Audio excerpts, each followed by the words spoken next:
และในตอนนี้ขอมาสู่ในรายการ The Best of Product เนาะซูมาได้อยู่กับเจ้าของผลิตภัณฑ์และก็อยู่กับตัวแทนจำหน่ายของพวกเรานั่นเองเนาะสบายดีสบายดี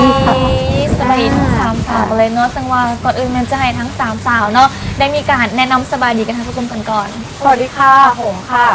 CEO เพียวสกินบายหงนะคะเจ้าของแบรนด์ลิปสติกเพียวสกินบายหงค่ะอาหารด้านนี้เลยสวัสดีค่ะหนึ่งนะคะแม่ทีมรายใหญ่เพียวสกินค่ะสวัสดีค่ะอานะคะเป็นแม่ทีมรายใหญ่เพียวสกินบายหงตำแหน่งไดมอนด์เพรซินัมค่ะว้าว ก่อนอื่นต้องถามเกี่ยวกับเรื่องของจุดเริ่มต้นกันก่อนที่จะมาเฮ็ดเกี่ยวกับเรื่องของธุรกิจความงามโดยเฉพาะเป็นคอสเมติกพวกนี้เนาะเมนมีจุดเริ่มมาจากไสค่ะจุดเริ่มต้นนะคะจริงๆแบรนด์เพียวสกินเนี่ยเปิดตัวมาด้วยเวชสำอางเป็นสกินแคร์ค่ะจากนั้นก็มีเสียงเรียกร้องอยากได้ลิปสติกเพราะว่าสกินแคร์เนี่ยเป็นที่ตอบรับมากมายก็เลยได้มาผลิตลิปสติกเพื่อตอบโจทย์สาวๆที่อยากใช้คุณภาพเทียบเท่าเคาน์เตอร์แบรนด์แต่ราคาย่อมเยาก็เลยพัฒนาสูตรเป็นลิปสติกออกมาค่ะทั้งหมดมีจักเศษสีเห็นว่าโอ้มีหลากหลายสีเหลือเกินทั้งหมดมี27เฉดสีเจดสีนี่ค่ะจิว่าปนนี่ครบทุกสีเลยได้อยากได้สีอย่างคอเตบอกมีเลยเดือนนึงเนี่ยแบบเปลี่ยนสีทุกมื้อเลยผสมก็สวยค่ะผสมกันงามโดยทาแก้มได้ทาแก้มแล้วก็เชดดิ้งกรอบหน้าได้หมดเดี๋ยวจะถามเรื่องของส่วนผสมหลักๆกันก่อนว่ามีอีกอย่างที่ว่าให้สาวๆต้องมาใช้เพียวสกินของเขาค่ะส่วนผสมหลักนะคะเป็นลิปแมทนะคะแมทที่เป็นเนื้อกำมะหยี่ก็เลยทำให้ปากไม่แห้งส่วนผสมหลักก็น้ำมันเมล็ดทับทิมค่ะแล้วก็น้ำมันลำข้าวค่ะก็คือจะมีตัวบำรุงริมฝีปากนะคะแล้วก็ส่วนผสมหลักเนี่ยเม็ดสีของเรานำเข้าจากอเมริกาว้าวแสดงว่าระดับสากลยังแน่นอนใช่ค่ะเนาะแล้วเศษสีใดที่รู้สึกว่าโทนแบบใดที่ขายดีที่สุดในตอนนี้โทนขายดีจะเป็นโทนนูดใช่ซึ่งถือว่ากะคือดังที่เป็นว่าเป็นลิปสติกที่มีคุณภาพในราคาบ่แพงถามราคาหน่อยนึงว่าหลอดนึงขายเท่าไหร่ค่ะ139 บาท139 บาทสมพอว่าขายได้ขายดีเพราะว่าเป็นสินค้าที่มีคุณภาพแล้วราคายังเอาใจผู้บริโภคอีกแล้วเขาคิดว่าจุดเด่นของเขาที่ให้ลูกค้าซื้อซ้ำแล้วซ้ำอีกอยู่บนไหนเนาะจุดเด่นของเราคือปากจะไม่ดำไม่แห้งแล้วก็สีของเราจะสวยไม่ซ้ำใครเรามีโทนสีเมทัลลิกนะคะเมทัลลิกก็คือแบบทาตาสวยมากเกิดมาดูเป็นมิกมีแบบเลื่อมๆนะเป็นแค่สกลิตเตอร์ค่ะเมมใช่ค่ะก็อย่างตัวนี้ยกตัวอย่างให้เบิ่งยกให้เพิ่นลงให้เบิ่งขายดีอย่างตัวนี้ก็เป็นสีทาตาก็เป็นเบอร์25ค่ะทาปากได้ทาตาได้ทาปากได้ทาตาได้แล้วก็ทาตาได้สวยมากตัวนี้จะเป็นทาตาก็สวยจะเป็นสีประกายทองนิดนึงเนาะแล้วก็จะเบี้ยนเลื่อมเนาะถ้าใครที่ว่ามักแต่งหน้าออกแนวแบบแฟนซีแดกอะใส่ตัวนี้ทับลงไปก็จะให้ได้ปากเลื่อมขึ้นเนาะแล้วก็ใส่ตาพร้อมใส่แก้มอีกแบบเป็นเชดดิ้งใน3แบบ3 in 1เลยก็ธรรมดาเนาะผลิตภัณฑ์นี้โดย3นิดนึงเลยแล้วสำหรับตัวแทนเขามีแบบเป็นโปรโมชั่นการตลาดอีกอย่างพิเศษบอสซึ่งว่าเฮ็ดให้ตัวแทนแบบนานเนี่ยในขนาดนี้ค่ะตัวแทนเนี่ยเราจะมีระบบดูแลที่ค่อนข้างจะให้ตัวแทนมีชีวิตที่ดีขึ้นเน้นตัวแทนเลยค่ะก็คืออย่างที่เปิดตัวมาเนี่ยดูแลตัวแทนให้ของเปย์เนี่ยไม่ต่ำกว่า2 ล้านบาท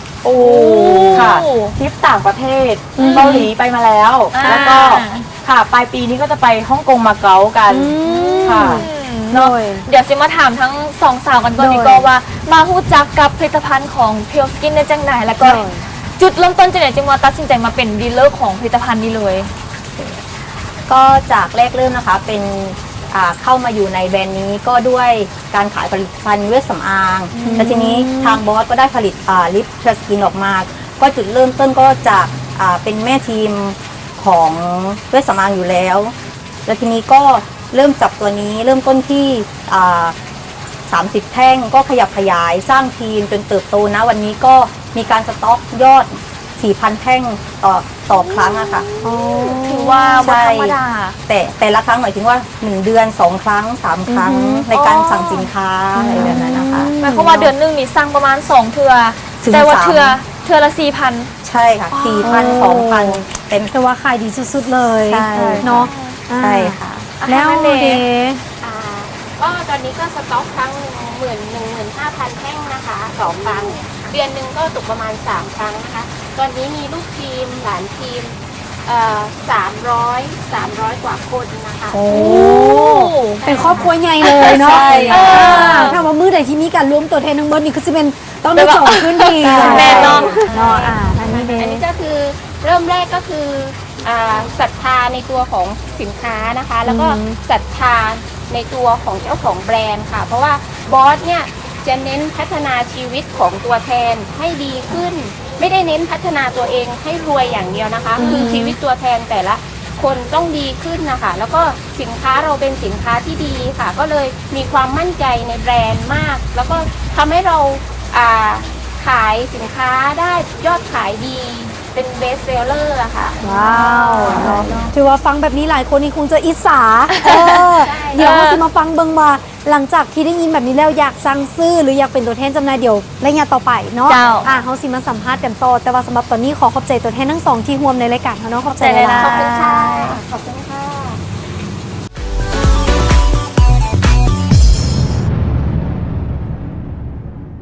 และในตอนนี้เนาะถือว่าเขาอยู่กับตัวแทนอีก3คนที่ว่าเป็นดีลเลอร์รายใหญ่เช่นกันเนาะสบายดี สวัสดีทั้ง3คนเลยเนาะ เจ้า ก่อนอื่นแมนจะให้ทั้ง3คนได้มีการแนะนำตัวเองกันก่อน ค่ะกิ่งนะคะแม่ทีมรายใหญ่ลิปสติกเธอสกินค่ะ สวัสดีค่ะโบค่ะแม่ทีมรายใหญ่เพิร์กสกินบายหงค่ะ สวัสดีค่ะแก้มค่ะแม่ทีมรายใหญ่เพียร์สกินรายหงค่ะ ว้า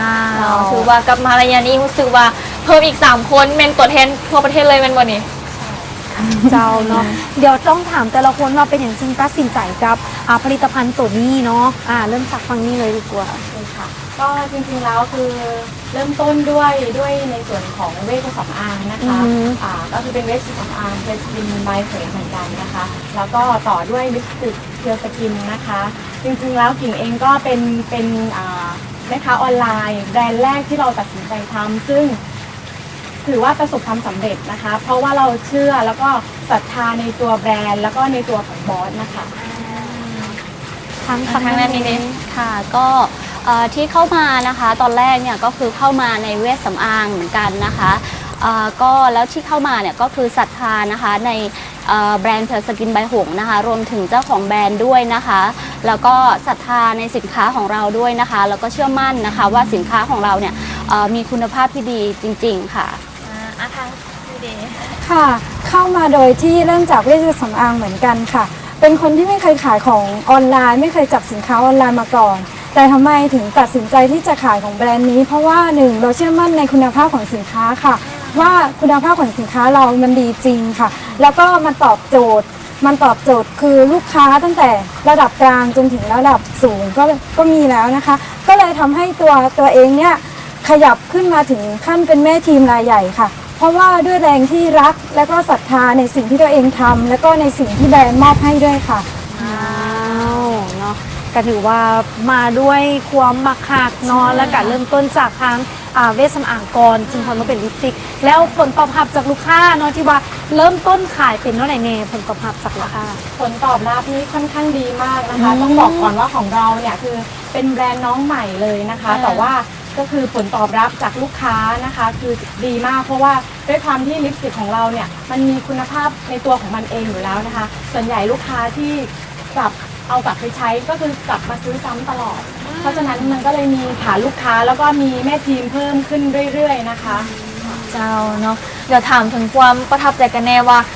ได้ลองสมไส้เองเลยมันมาความประทับใจในการสมไส้นี้เป็นจุดใด ใช่ค่ะ เพราะว่าปกตินะคะเมื่อก่อนเนี่ยเป็นคนที่ไม่ค่อยชอบทาลิปสติกนะคะ แต่ว่าได้มาลองตัวนี้นะคะก็ชอบนะคะ เพราะว่า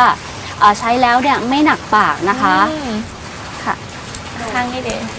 ค่ะลิปแมทของเรามีจุดเด่นอย่างหนึ่งค่ะ เนื้อแมทของเราจะเป็นเนื้อกึ่งกำมะหยี่นะคะ ทาแล้วจะไม่หนักปากไม่เหนียวปาก ซึ่งเป็นสิ่งที่สาวๆทุกคนก็กำลังมองหาอยู่ เจ้า ก็เนี่ยค่ะลิปสติกเพียวสกินไวหงจะตอบโจทย์ทุกคนเลยค่ะ แน่นเนาะเพอปัจจุบันนี้ปัญหาลิปสติกนี่มันเป็นปัญหาใหญ่ของ ใช่ สาวๆบางคนทาแล้วปากเกิมปากแห้งบางคนทาแล้วไปกินข้าวกับเพื่อนออกแล้ว ถือว่าผลิตภัณฑ์ตัวนี้มันจะสามารถตอบโจทย์ได้อย่างแน่นอนค่ะ แล้วนอกจากว่าจะการันตีด้วยยอดขายแล้วยังการันตีด้วยรางวัลและก็มาตรฐานเดี๋ยวว่ามีฟังในว่าส่งรางวัลให้เนี่ย ค่ะรางวัลแรกนะคะที่ได้รับก็คือสุดยอดแบรนด์มาตรฐานนะคะ ก็คือได้รับมาตรฐานสูงสุดของประเทศนะคะ ว้าว อีกอันหนึ่งก็เป็นผู้บริหารดีเด่นระดับอาเซียนค่ะ เจ้าเนาะถือว่าเป็น2รางวัลที่ว่าแบรนด์นี้มันสามารถไว้วางใจได้เลย ทุกคนอาจจะแบบว่ากำลังลังเลใจอยู่ว่าข่อยก็ใส่มาหลายแบรนด์แล้วเป็นยังบ่ดีเถื่อแล้วแบรนด์นี้จะดีแท้หรือบ่ต้องลังเลใจแล้วเห็นถึงรางวัลเห็นถึงมาตรฐานเห็นถึงตัวแทนจำหน่ายที่ว่ามาการันตีแบบนี้ท่านผู้ชมสามารถไว้วางใจได้ให้กับผลิตภัณฑ์ของ Pure Skin เป็นตัวช่วยในการรักษาเนาะปากเฮานอกจากจะเฮ็ดให้สีสันงามแล้วเพิ่นยังมีเป็นส่วนผสมที่ว่าจะรักษาให้ผิวปากนี่มันมีความนุ่มชุ่มชื้นพร้อม เจ้าเนอนแล้วถ้าสมมติผู้ใดที่หับสมอยู่อยากจะเป็นตัวแทนจำหน่ายหรืออยากจะซื้อไปสร้างแบบนี้เขาต้องติดต่อได้ทางไหน สำหรับคนที่ต้องการจะสั่งซื้อหรือสมัครตัวแทนนะคะ ติดต่อได้ที่แฟนเพจ Pure Skin by หงนะคะสำหรับตอนนี้นะคะราคาโปรโมชั่นในการสมัครตัวแทนนะคะ599 บาทเป็นตัวแทนได้เลยค่ะรับลิปสติก6แท่งเลยค่ะ ว้าวเดี๋ยวสุดท้ายนี้อยากจะให้ฝากถึงโปรโมชั่นกันแน่ว่ามีโปรโมชั่นอีกอย่างสำหรับตัวแทนแน่สำหรับทางลูกค้านำที่ว่าสนใจนี่อยากให้ฝากเลย ได้ค่ะสำหรับตอนนี้นะคะเปิดบิน150แท่งนะคะแถมแหวนทอง1วงนะคะแล้วก็เปิดบิน500แท่งรับแหวนทอง2วงค่ะสำหรับคนที่อยากเป็นตัวแทนนะคะอยากให้เข้ามาทดลองขายก่อนค่ะทดลองขายก็599 บาทได้รับลิปสติกเลยได้รับราคาตัวแทนเลยนะคะ ก็ไม่มีความเสี่ยงใดๆทั้งสิ้นอย่างน้อยๆเราก็ได้ใช้เองแน่นอนค่ะ เจ้าเนาะก็ฝากไปกันแล้วกันเนาะสำหรับผู้ใดที่สนใจลิปสติกเนื้อแมทที่สามารถให้ไทยทีมโซฟเฮาส์สีสดใสแล้วยังบำรุงไปพร้อมเนาะแต่อย่าลืมติดตามกันได้สำหรับลูกค้าทางฝั่งลาวเนาะที่ว่าสนใจแบรนด์ของเพิ่นอยากจะลองใช้แบบนี้ก็สามารถติดต่อได้ที่แฟนเพจหรือว่าสั่งซื้อทางแฟนเพจได้เลยเนาะหรือว่าอยากจะสมัครตัวแทนจำหน่ายก็สามารถสมัครได้ซึ่งว่าขึ้นอยู่ในหน้าจอปัจจุบันนี้เลยทางผู้ชมฝากไว้กันแล้วกันแต่ว่าสำหรับในวันนี้ต้องขอบใจเจ้าของแบรนด์และก็ทางด้านตัวแทนจำหน่ายที่สละเวลามาร่วมในรายการเนาะขอบใจเลย ขอบใจหลายๆ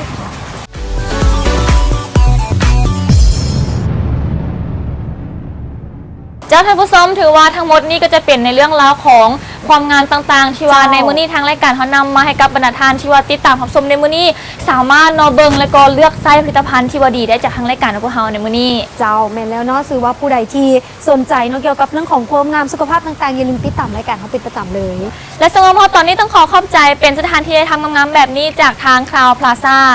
น อกจากนี้ขอขอบใจสุพิธีกรยิงงามๆเนอกจากสุพรรณษาเดอะฟราปิก นอกจากนี้ขอบใจทุกที่ก่อนทรายเมนโฟลเดอร์